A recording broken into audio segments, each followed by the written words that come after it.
Manipuri Wari Pambi senena tabiriba pumnamakpu taram nokjari ngasi amuk anauba Fungga wari ama amuk mayamda khudol tamjarake. Fungga wari asigi mamingna Laibak haibasini taminarasi Fungga wari Laibak. Khungang amada maram okpa mama mapana haiba inba angang ama leirami. Nong hek nganbaga yahau nganna haugalaga mamai mamit sengna tathoklaga magi nong magi taugadaba mathau lairik aurairami. School dasu mamanaba mayamdagi mithoi mihenba oirami. Angang ase yumdagi konthong wang malana lairik tamba karuba oire sanaba chaluba oire yumda hek hanjilakpada konthong kansilakpagi aduda taramba pot nungbu oiro saitekpu oirabasu taramba pot ama hekta pusilaklaga palangkhokki makhongda paisilami. Angang asigi matau ubada mama mapasu pungang ngai adubu angang oibagi tauribani khanduna laithoi. Asumna nungtigi nipa masa asina pusilakpa asina polangkhok makhong ado chingdum masa muk wangna pairami. Nipa masa asina tauriba matau ase mamanabasing adunasu khanglammi adubu mahakna tauriba adudi bab taba ngamlamde. Nongmadi mamanabasingna laknasi haiduna lil asiba ama poraklaga mahakna nungtigi sanglamdaida lairamba pot ama khunba mafam aduda sangna tingthoklaga thanami. Aduga mamanabasing ado tuminna lotuna lairaga yenglammi. Tanja asida nipa masa ado mayumda halai. Konthong chalamdaida lairamliba lil asiba do tap pairaga hanna yengdana pusilaklaga mahakna nungtigi thamliba polangkhok aduda yansilami. Konunglomda Laibak ningthaugi masanupi Rajkumari ado irujagadawbagi mafi marol hongdoklaga mahakna siriba yayoiba khudop ado lauthoklaga fi adugi mathakta thamladuna nungaina irujarami. Talak asida ikhang khanghaudana awangbadagi langja ama humtharaktuna paitharaktuna khudop ado irang langna laiba ubada machinjak oiraboi ningduna umduna pukhirami. Asumna langja asina pairakpada maraibak faraba nipa masa aduna nungtigi pot amamam pusilaktuna thamliba mafam ado yauraklammi. Langja aduna palangkhokta lil asiba ama yanbado ubada harau mankhraduna mado lakadabagi maya ka thorakpada mana umduna purakliba khudopado laimaida taraklammi.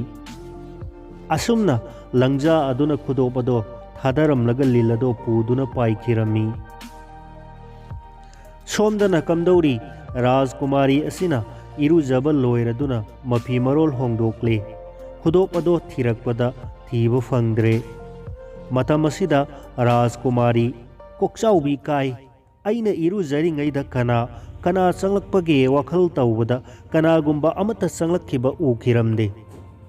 Rajkumari budi samamnaraduna imungda changlaklaga manainubisingda koyhang hangduna thiba haunaba makhai thire adubu phangba kauba leitre. Awabani thoiba thaudo ase mapabunggi manakong yaure. Ningthauna darbarda anga mathau kaya kausinduna masagi mangkhiba khudop yayoibado thinaba yathang pire. Ningthaugi yathang phangbada anga mathau phamnaibasing ado thiba haunaba makhai thire adubu phangba kauba maraitre.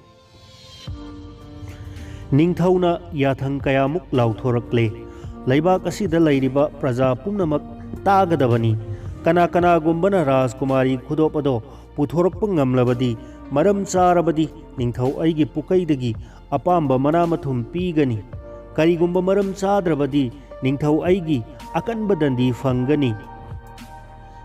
Ningthaugi yathangni lauthokpaga Laibak praja pumba wa ninaduna tanarami.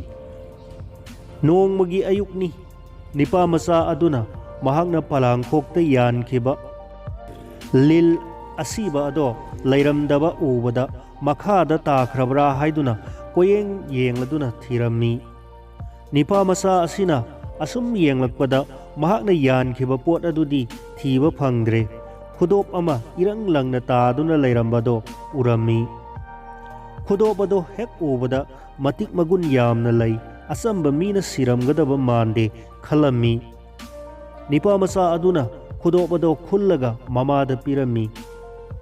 Mamana khudop ado ubada masa nipada kadaidagi purakliba khudopno haina pakhatna hangjai. Masa nipa aduna asengba wari ado mamada lirami. Mamana masagi wari taraga khudop ase asamba khudop nate masak naiba ningthaugi masa masuna siba magul leiba khudop ni khanglammi. Matam asida ahal oirabi mamana khangning ningsinglai. Laibak ningthaugi Rajkumari khudop ama mangki haiduna ningthauna akanbal pau ama lauthokkhibado. Madugi khudop ado oiramduna khangki takhiba thoklabadi aikhoi soidana ningthaugi dandi fangani. Adunadi aikhoina hanana ningthauda hangat hauwana phai khanduna mama masa satminaduna khudop ado ningthauda piruduna katlammi. Mama masana khudop ado ningthauda pibada ningthauna mama masa adubu ngaktak tawi. Masa nupida mangkhriba khudop ado chumbara yenghanbada mangkhiba khudop ado oirammi. Asengba khanglabada ningthauna khudop purakliba mama masada matau karamna khudop ase fanglakpagi asengba wari wakhong sengna liu maram charabadi ningthau aingondagi mara mathum phangani aduga maram chadrabadi akanba dandi phangani hairaklammi. Ningthaugi yathang tarabada ahal oirabi nupiduna masana khudop ado phanglakpagi wari wakhong ado amatta chithadana marik chumna lirammi. Mama masana thamoi sengna ningthauda wari lirabada ningthauna mama masagi thamoi sengba ubada pukaidagi sana lupa puthoktuna mama masagi mapunsi lenba konanaba pibirammi. Asumna thamoi sengna thabak taurubana mama masa nungai yaifana punsi mara tapna nungaina pankhi. Hauzi amuk anisubagi funga wari asina Chamdan Yuthung haiba funga wari sini taminarasi. Khul amakhakta Chamdan haiba amaga Yuthung kauba amaga lairami. Makhoi ani ase khungang adudata natana anakpa adwaida laiba mafamsingda mathong chadaba amadi oktaba thabak kaya tawbagidamakta maming salami. Makhoina laiba khungang aduda laiba lukhrabi amakhakna nongmadi makhoi anibu kauraga hairai. Ibengi Chamdan Yuthung ibendi itomata ngairabanina iteng pangbinaba misu laite pangan su sole aduna akanba thabak thana amata nom lakpasu ngamdre. Nakhoi anidi nahani napangal nathauna phai aduna ibenna yokchaba oksing ase machinjak pijananaba khudeng amata laijadre. Nakhoi anina ugi khudeng achauba amata sabiyu. Chamdan Yuthung anina hanubi aduna haiba ado yare mado sabibagi damak sanga yamna bijau yusu penanaba pithau haire. Hanubi aduna mahaki laijaba puthoktuna bijare yusu pithakle. Makhoi ani pelhananaba taure. Hanubigi laijaba ado sathok thaktoklaga Chamdanga Yuthunga khudeng sagadoribani haiduna torelgi mapanda lakle. Torel adugi mapan yorakpada chaura chauraba waikhu mayam torel adugi nung maraktuda koichat chattuna lairambado urure. Makhoi anina waikhu singado faraga chaba haurakle aduga waikhugi athaba apakpa maku singado khomjinduna thamle. Asum tauringaida khudeng sabasu kaure saningbasu pokludre. Waikhu singado angamba makhai faduna charaga yumda halakpa matamda maku singado yomsinduna puraklaga hanubi adugi mayumgi yenakhada paiduna thambirure. Hanubi aduna makhoi ani halakpa urabada yamna mathwai yauna mahaki khudeng ado sabiraklabra hangbada soidana sabiraklabani haina waikhu maku singado uhalle. Hanubi ado tawfam khangdana nungaitana tuminna laikre.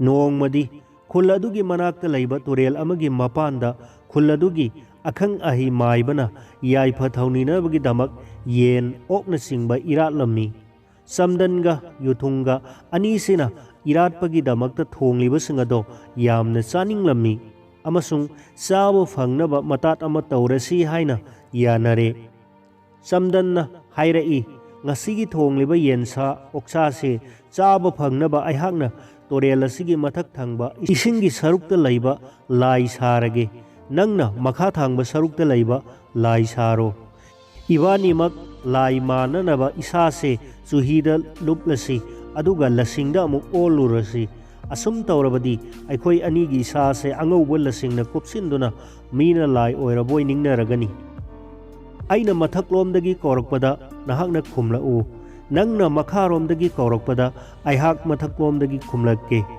makhoi animak haina khiba pumnamak ase tawraduna turel mapanda iratliba mufam aduda yawraktuna amana mathakta amana makhada chatkre maibana iratpa loiraduna thong thakpa loire haunabi matung ina khul adubu konbiriba laida kalakpa matamda Chamdan amasung Yuthung animak laktuna loina chathokre maibado pungak ngakre khulgi auba mi pumnamakso karino haifam khangdana samamna duna laihore matau asumna Chamdan ga Yuthung ga ani asina khul aduda mawong kayagi namthak tauba haurai nongmadi makhoi anina khul adugi ingkhol ningthina koijaba imung amagi ingkholda morok yamna ningthina panba uraduna madu hururasi haina yanare makhoi anigi marakta amana sal sare amana sal adugi mathakta tongba mi sare makhoi anina hainai sal saba mi aduna makhutna morok ama fawba hekpa yade aduga sal mathakta tongliba mi aduna su kumtharaktuna laibakta khongul amata tahanba yade hainariba wafamsing ase khangnaraduna makhoi ani amana sal saraga amana mathakta tongladuna ingkhol aduda sangduna morok palibasing ado sit sitpa makhai hektokle matau asumna morok hekhibase ubada mapu ado sauningle asigumba ka henba thabakse Chamdan ga Yuthung ga na tawramgani khalladuna mahakna khul adugi lusingbada wakalure lusingbana kauraduna makhoi animak thunglarbada hanglai Chamdan Yuthung nakhoi anina nupa asigi ingkholda panjaba morok loina ma hektokre haina wakalare aduna migi mapot hural lubgi damak nakhoi ani wakong batare lusingbagi mawase tabada Chamdan na khumlai aihak mahaki morok hurande mahaki morok ado aigi khutlasina khita hekpa oirabadi khutsa tarase kenba oisanu Yuthung na muk hairai aihaksu mahaki morok hurande mahaki morok ado hekpada aigi khongase khita hek yawkhrabadi khongsa tarase kenba oisanu matau asum tauduna makhoi anina yamna haisingna lausing tauduna paukhum haina khumbadagi huralurabasu nanthokki atopa numit amadana makoina khul adugi imung amadagi mairel ariba ama hurale atopa yum amadagi yel amasu hurale puraga khul adugi toren mapalda mairen ariba duga yen aduga safu amada thongle thongba loidringaida munbra yengnaba safu adudagi mairen ga yen ga do kot kotuna